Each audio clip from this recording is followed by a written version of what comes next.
We're going to break for dinner, but before we do that, I'm sure that you would like to hear from distinguished mayor. And I have to tell you that from the beginning, when I met with some individuals to establish the scholarship program, I always believed that he would be a key person to talk to about this project.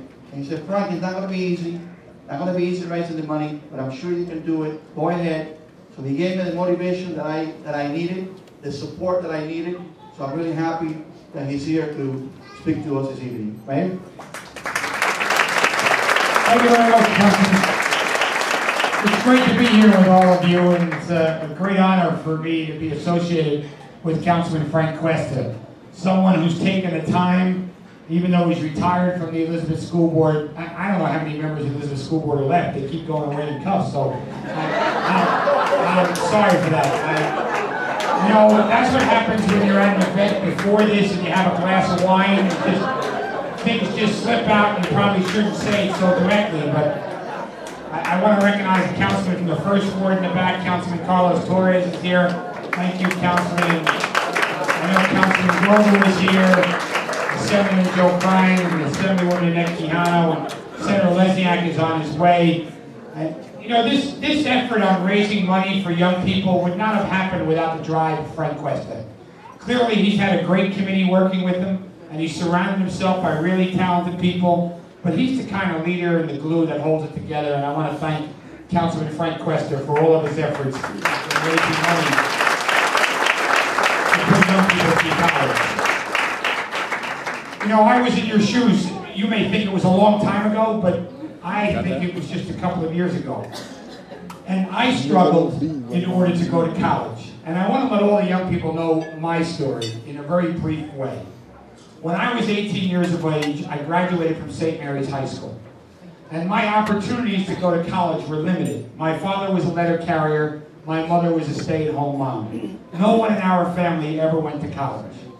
I was accepted into Kane College at the time, now Kane University, and so I enrolled there. And it was a lot cheaper then than it is now.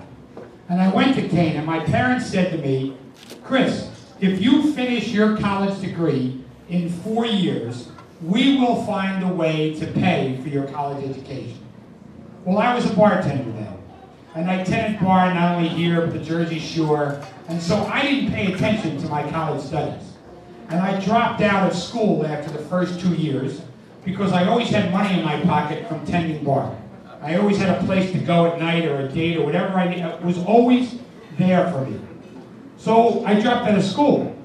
And then 2 years later, when I was tending bar, or 3 years later, I was offered a job at Sealand because a woman that worked there was pregnant and she was going to leave on leave. And the guys who came into the bar liked me as a bartender, and they said, you'd be great in filling in for Mary while she's out on pregnancy leave. So I get this white-collar job in Sealand, which is a shipping company out at the port, and I'm like, well, this is a lot better than tending bar. And you only work 9 to 4 and you go home, and everybody around me had a college degree. So I figured I had to go back to college and keep this gig going. So what I do is I go back to college, but then I get a knock on my door, at my bedroom door from Mom and Dad. And they say to me, remember that deal we had? Well, you broke it. And not only do you have to pay us back for the first 2 years of college, you have to figure out a way to pay for yourself the rest of the way. So I then had to go back to tending bar and doing this, but I wanted a college degree.